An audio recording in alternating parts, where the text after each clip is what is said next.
academies of the rabbis were established and thousands of new laws formulated. There, those same Pharisees who killed Jesus Christ remained the undisputed rulers of Judaism. In Babylon, the Pharisees codified their oral traditions into the Babylonian Talmud, the written form of that oral tradition which Jesus so bitterly rebuked. The Talmud reveals how deep was Israel's apostasy. The Talmud also helps us understand the basis for Christ's unflattering descriptions of the Pharisees. Jesus described the Pharisees as hypocrites, children of hell, blind guides, whited sepulchres, full of dead men's bones. He even described the Pharisees as children of their father the devil, a murderer from the beginning. The Talmud confirms Christ's words. In the Talmud, in Treatise Sanhedrin, an extensive passage describes the right of the Pharisee to kill anyone, just as long as he did so indirectly. As one of dozens of examples, the Talmud tells us that if one bound his neighbor and he died of starvation, he is not liable to execution. In such an indirect manner, the Pharisees also killed Christ. Manipulating the Romans to actually wield the spear and sword, the Pharisees claimed, as their descendants do today, that since the Romans were the direct cause of the death of Christ, it is the Romans, not the Jews, who are guilty. Christ also called the Pharisees adulterers, an adulterous generation. The Talmud provides generous loopholes for adultery. It says the penalty for adultery does not include sex with a minor, the wife of a minor, or the wife of a heathen. The Talmud also encourages seduction of unwed adolescent girls called designated bondmaids. But it's important how such rapes are performed. With the designated bondmaid, one is guilty only in the case of natural connection, but not in the case of perverse connection. The Pharisees reasoned that rape in a perverted manner is outside the jurisdiction of the law. Normal rape, however, was punishable. In Babylon, sexual perversion of every kind had been a way of life for millenniums. The Pharisees were deeply influenced by such practices.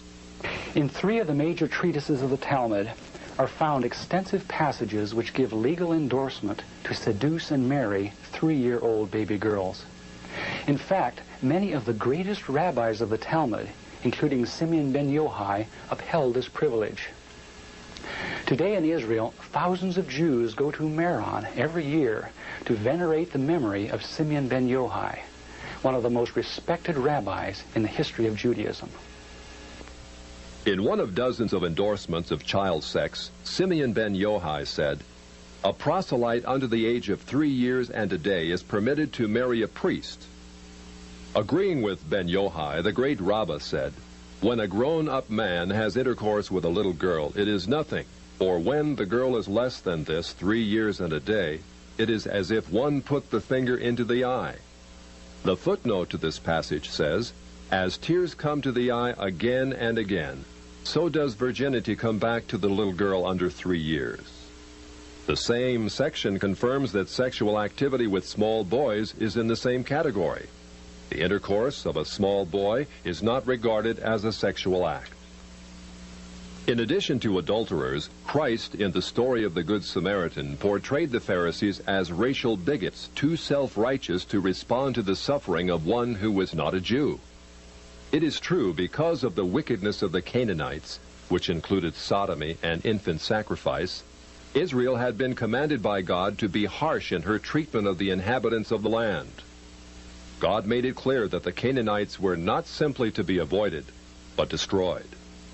By the time of the New Testament, this method of preserving God's kingdom by separation and the sword had become obsolete.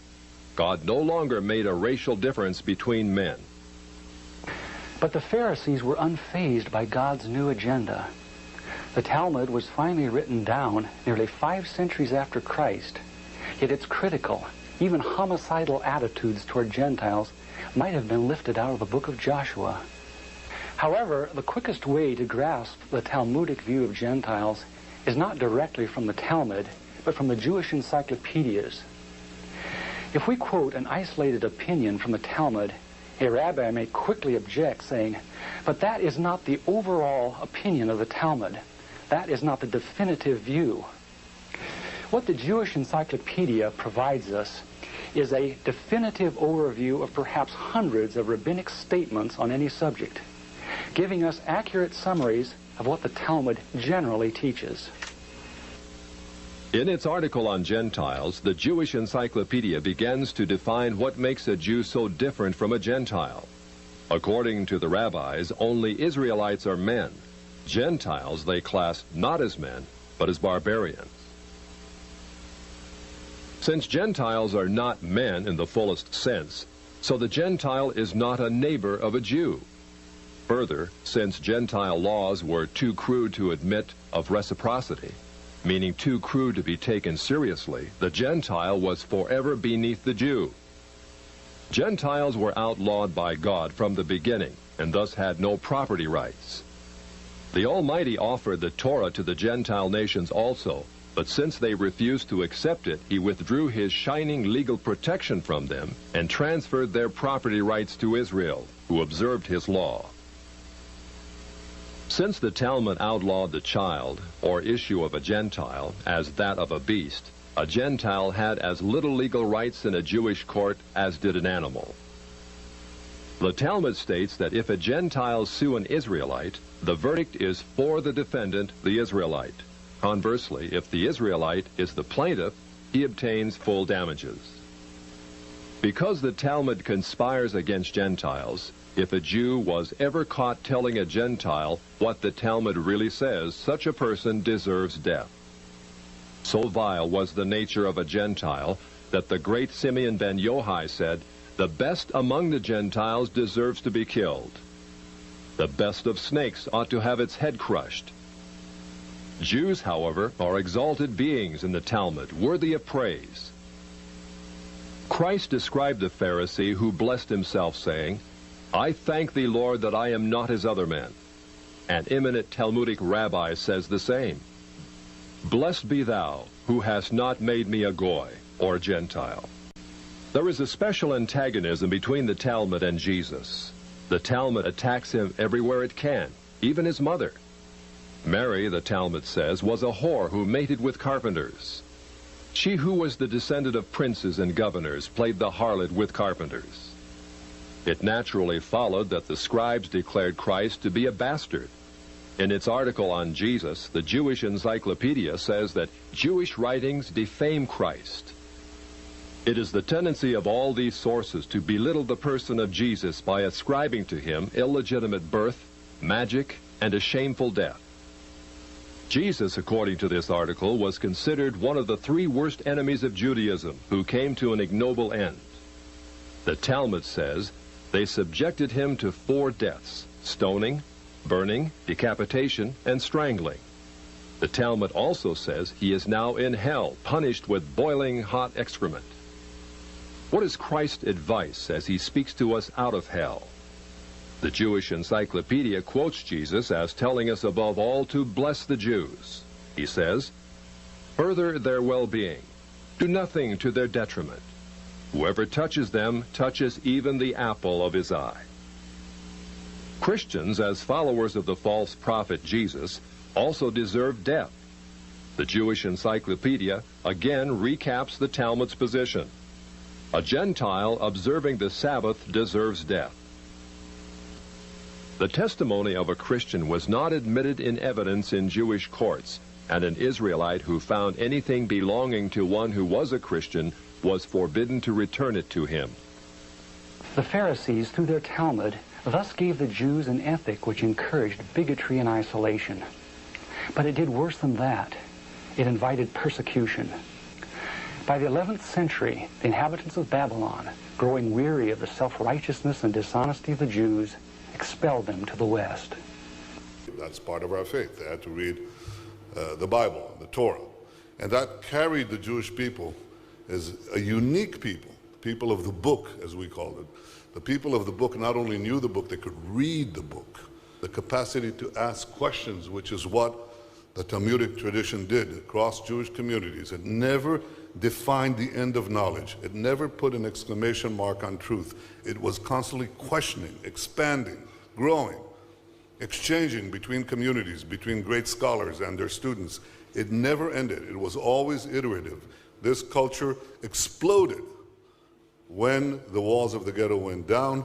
This same tradition, this same culture is part of us. It's deeply ingrained in our culture, in our thinking, in our traditions. Israel's fight is our fight. We are one. We are united. We will not be discouraged. We will not be defeated. We will not be intimidated. We will not sit down. We will not be silent. We are the worst nightmare of the anti-Semites of the world. The victory is going to be ours.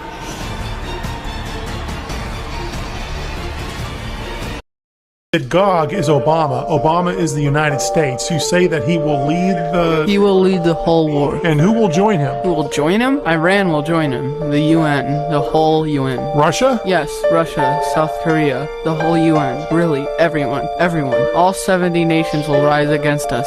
70. Where is ISIS in all this? ISIS. This is what I saw. They will kidnap people. They will just kidnap people. They will kidnap our people?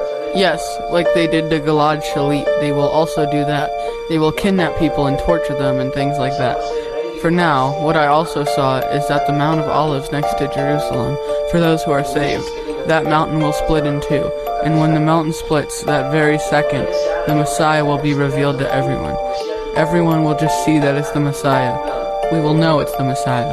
Here he is, revealed to everyone. He will stand at the entrance of the Mount of Olives, and he will say who can enter and who cannot enter. Anyone who is not saved will stay outside and die, and anyone who is worthy will be saved. You have to know what he will be saved from. So the mountain just opens, and also... Now, it opens. It opens? It splits in two. Something like... No. An earthquake? No. A nuclear bomb? What? I don't care. Good. I hope the Jews did kill Christ. I'd do it again. I'd fucking do it again in a second. Leave. You can't come in here. This is not your house. This is not your house. We killed Jesus, we're proud of it. Where are you? We're gonna kill you and the Palestinians, you bastard. This is my house, this is my land. God gave it to me. And fuck you. When they circumcise little boys, the rabbi actually puts his mouth around the penis and sucks the blood. I am not making this up. This is Talmudic Judaism, and this is what is being carried out in Israel. So for those who want to support Israel, especially the idiot Christian Zionists, my God, how stupid are you? These people hate Jesus Christ, and they definitely are using you like a bunch of idiot pawns for their own sick and twisted game. When COVID was being enacted, I'm going to read off the staff of who's in charge of this CDC. The director of the CDC was Rochelle Walensky, dual citizenship with Israel. She's a Jew. Deputy director of the CDC, Ann Shawalchi, dual citizenship with Israel, Jew. CDC chief of staff, Sherry Berger, dual citizenship with Israel, Jew. CDC chief medical officer, Mitchell Wolf, dual citizenship with Israel, Jew. CDC director of the Washington office. This is pertinent to the topic. We're talking about COVID, right? Yeah. This is pertinent to COVID. So I love you, Jennifer. I don't want you to know. Yeah, please. So director of the CDC of the Washington office, Jeff Resnick, dual citizenship with Israel, Jew. COVID czar, Jeff Zaitz, dual citizenship with Israel, Jew. COVID senior advisor, Andy Slavitt, dual citizenship with Israel, Jew. Assistant of Health Secretary for Human Services for our country, the Assistant of Health Secretary, Rachel Levine, transgender, dual citizenship with Israel, yes, Jew. Can I ask that you hold off, Christopher? See what's going Ma'am, I'm almost done. Mr. Wood, the chair has ruled that your comments are out of order. She's asked you to stop. The chair has... He said Jew. There's nothing wrong with Jew. It's not derogatory. Yeah, Exactly. Okay, good. Keep on going. Head of Pfizer Vaccines, Albert Bourla, dual citizenship with Israel, Jew. Pfizer chief scientist, Michael Dost, dual citizenship with Israel, Jew. Moderna chief scientist, Tal Zaks, dual citizenship with Israel, Jew. BlackRock, everyone know BlackRock? BlackRock CEO, Larry Fink, dual citizenship with Israel, Jew. I said we're willing to sacrifice our ego, our reputation, and our lives. Yes, ma'am, and I love you, and I appreciate your patience. BlackRock president, Rob Capital, dual citizenship with Israel, Jew. The CDC chief medical officer of Johnson & Johnson, Joanne Walstreicher, dual citizenship with Israel, Jew. Chief medical officer of Merck, Michael Rosenthal, dual citizenship with Israel, Jew. Head advisor of the World Economic Forum, Yuval Harari, dual citizenship with Israel, Jew. And that's what we're talking about. That's not talking about who's in charge of Christopher, you need to stop. Who's in control of the